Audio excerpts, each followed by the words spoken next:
తాకట్లో ఉన్న బంగారాన్ని విడిపించి ఆ రోజున మార్కెట్ ధర కట్టి మిగిలిన డబ్బును మీకు అందిస్తుంది కొమ్మూరి గోల్డ్.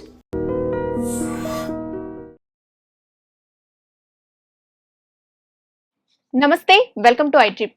ఏప్రిల్ మాసంలో ద్వాదశ రాశుల వారికి ఏ విధంగా ఉంటుందో తెలియచేయడానికి ఈరోజు మనతో పాటు ఉన్నారు జ్యోతిష రత్న జ్యోతిష చక్ర వైభవ నిపుణులు డాక్టర్ రాళ్లపల్లి రవికుమార్ గారు. వారితో మాట్లాడి తెలుసుకుందాం. నమస్తే గురుగారు. నమస్కారం అమ్మా. గురుగారు, ఏప్రిల్ మాసంలో ద్వాదశ రాశుల్లో నవగ్రహాలు ఏ ఏ స్థానాల్లో ఉంటాయి? తప్పకుండా అమ్మా. శరదిందు సమాకారే పరబ్రహ్మ స్వరూపిణి వాసరాపీఠ నిలయ సరస్వతి నమస్తుతే. ఐడ్రీమ్ ప్రేక్షకులకి నమస్కారం. ముందుగా ప్రతి నెల అంటే మనం మాస ఫలితాలు చెప్పుకుంటున్నాం కాబట్టి అసలు ద్వాదశ రాశుల్లో నవగ్రహాలు ఎక్కడ ఉన్నాయి కూడా చెప్పుకుంటే మంచిది. చంద్రుడు అనుకోండి ప్రతిరోజు ఒక నక్షత్రంలో ఉంటాడు. సో చంద్రుడు అనేవాడిని పక్క పెట్టండి. ఫస్ట్ సూర్యుడితో స్టార్ట్ చేద్దాం. సూర్యుడు వచ్చేసి మనకి ఏప్రిల్ 15 నుంచి మే 14 దాకా ఇంచుమించుగా మేషరాశిలో ఉంటారు. సో సూర్యుడు ఉచ్చస్థానం అయినట్టమాట.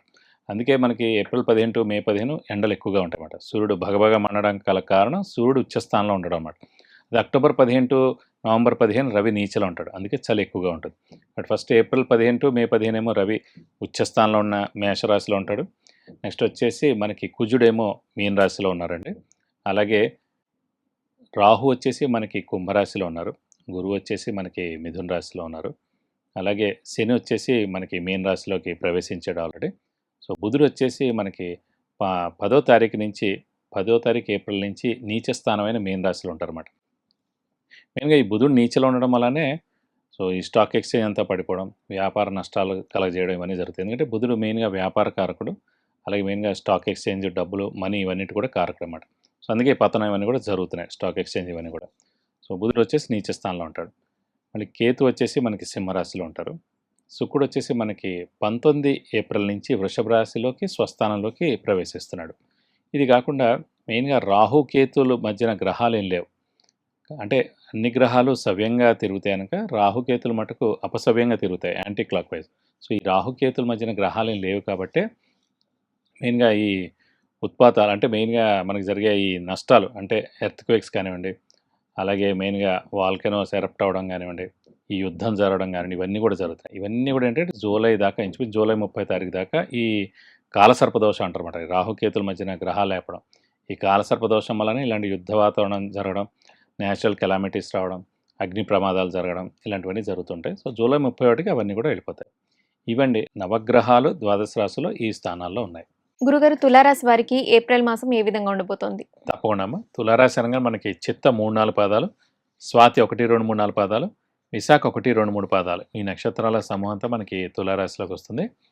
ఈ రాశి వారు కూడా చాలా ముక్కుసూటి మనుషులు. తుల అంటేనే త్రాసు. సో బ్యాలెన్స్డ్గా ఉండడం, నీతి నిజాయితీగా ఉండడం, అబద్ధాలు ఆడకపోవడం, ఆడేవాళ్ళంటే ఇష్టం లేకపోవడం, అలాగే ఈ ముక్కుసూటితనంతో శత్రువులు ఎక్కువగా ఉండడం, అలాగే మిత్రులు తక్కువగా ఉండడం, ఉన్న తక్కువ మిత్రులు కూడా బెస్ట్ వాళ్ళు ఉంటారు. సో అలాగే వీరికి ఆంజనేయ స్వామి శివుడు అంటే వీరికి చాలా ఇష్టం. అలాగే చాలా పొదుపుగా ఉంటారు, జాగ్రత్తగా ఉంటారు. ఇంట్లో కూడా ఏ వస్తువులు ఎక్కడ పెట్టారో అక్కడే ఉండాలంటారు. అది ఎక్కడైనా మార్చారంటే మటుకు వాళ్ళు ఒప్పుకోరు. సో ఆ వస్తువు అక్కడే ఉండాలంటారు. సో చాలా పద్ధతిగా ఇదిగా ఉంటారు.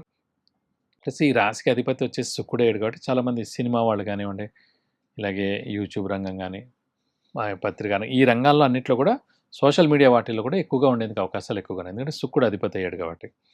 అలాగే ఈ రాశి వారికి మెయిన్గా యోగకారకుడు, అదృష్టకారకుడు అయిన శని 6వ స్థానంలో చాలా బాగున్నాడు. ఇందాక కూడా చెప్పుకున్నాం మనం, 3, 6, 11 స్థానాల్లో శని ఉంటే అత్యుత్తమ ఫలితాలు ఇస్తాడని. అలాగే పంచమ స్థానంలో రాహు, లాభస్థానంలో కేతు కూడా మంచివండి. అలాగే భాగ్యస్థానంలో గురువు ఇంకా చాలా మంచిదన్నమాట. సో వృషభ రాశి వారికి, తులారాశి వారికే లాస్ట్ ఇయర్ నుంచి అంతా కూడా పట్టిందల్లా బంగారం జరుగుతుంది. సో ఈ జూన్ 1వ తారీఖు దాకా కూడా విపరీతమైన గురుబలం కూడా ఉంది.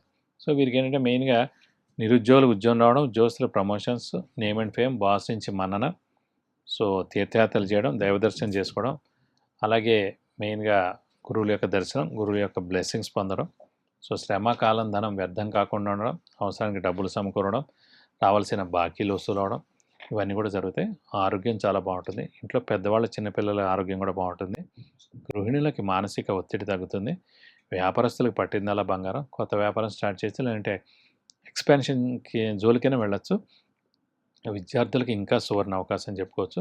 వారికి మంచి ర్యాంక్స్ రావడం, సో అలాగే మంచి యూనివర్సిటీలో అడ్మిషన్స్ దొరకడం, అది ఇండియా అవ్వచ్చు లేదంటే ఫారిన్ అయినా అవ్వచ్చు.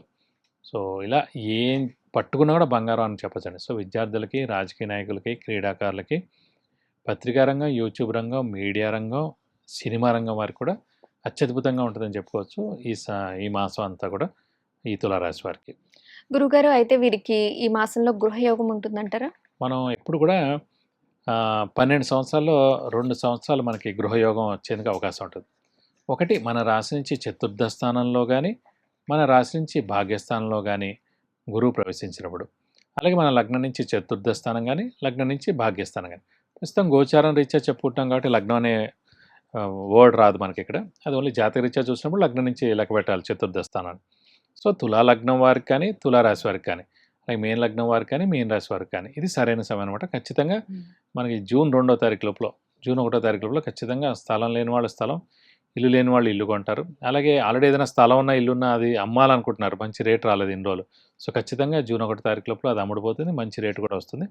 సో ఖచ్చితంగా గృహయోగం అనేది కూడా ఖచ్చితంగా తులారాశి వరకు ఉందని చెప్పుకోవాలి. అలాగే సంతాన యోగం ఉంటుందంటారా? సంతాన కారకుడు కూడా గురువు అండి. సో అతను భాగ్యస్థానంలో చాలా బాగున్నాడు కాబట్టి సంతానం లేని వారికి ఖచ్చితంగా జూన్ 1వ తారీఖు లోపల కన్సీవ్ అవ్వడం, లేదంటే ఈ ఏడాది ఖచ్చితంగా సంతానం కలిగేందుకు మటుకు అవకాశాలు 100% ఉన్నాయి. గురుగారు, వీరు మరిన్ని మంచి ఫలితాల కోసం ఎటువంటి పరిహారాలు చేసుకోవాలి? వీరికి మెయిన్గా పంచమ స్థానంలో రాహు ఉన్నాడు.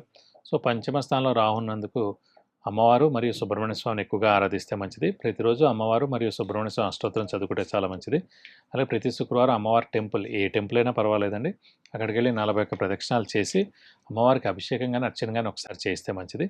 అలాగే సుబ్రహ్మణ్య స్వామి టెంపుల్కి వెళ్ళి 41 ప్రదక్షిణాలు ప్రతి మంగళవారం చేయాలి. వీలైతే ఆయనకి హోమం మరియు అభిషేకం చేస్తే చాలా మంచిది. ఇంకా ఇంపాక్ట్ ఎక్కువగా ఉందంటే మనం, ఎందుకంటే డిసెంబర్ దాకా మనకి రాహు అక్కడే పంచమ స్థానంలో ఉంటాడు కాబట్టి, పంచమ స్థానం అనేది మైండ్ స్థానం, క్రియేటివిటీ, ఇంటెలిజెన్స్, లాజిక్, బ్రెయిన్ అన్నీ కూడా 5th హౌస్ అండి. సో అందుకని బ్రెయిన్ బాగుంటేనే, మెదడు బాగా పనిచేస్తేనే మనం ఏదైనా చేయగలం. కాబట్టి వీలైతే రాహుకి 18,000 సార్లు జపం చేయించి మినపప్పు కేజీంపో ఒక 1000 రూపాయల వర్త్ గోల్డ్ ఐటమ్ దానం ఇస్తే కనుక మీకు అన్ని విధాలా మంచి చేకూరుతుంది. ధన్యవాదాలు గురుగారు. నమస్కారం. విన్నారు కదా గురుగారు చెప్పిన ద్వాదశ రాశుల ఫలితాలు మరియు పరిహారాలు. మీరు కూడా ప్రత్యేకంగా వివాహం మరియు వ్యాపారం, విద్య, ఉద్యోగం, అలాగే గృహయోగం, సంతానయోగం ఇలాంటి వివరాల కోసం గురుగారితో మాట్లాడాలి అనుకుంటే కింద స్క్రోల్ చేసే నెంబర్కి కాల్ లేదా వాట్సాప్ చేసి గురుగారు అపాయింట్మెంట్ తీసుకోండి. మరొక కార్యక్రమంలో మళ్ళీ కలుద్దాం. నమస్కారం. And for more videos, Please subscribe to iDream. Please subscribe to iDream. Please subscribe iDream. And please subscribe to iDream. For more videos, subscribe to iDream. please like, share and subscribe to the channel. Congratulations, iDream. Subscribe to iDream. Subscribe to iDream. So subscribe to iDream Media. iDream ki iDream team అందరికి huge congratulations. Please subscribe iDream Media. Please subscribe to iDream. Subscribe iDream. Please subscribe to iDream.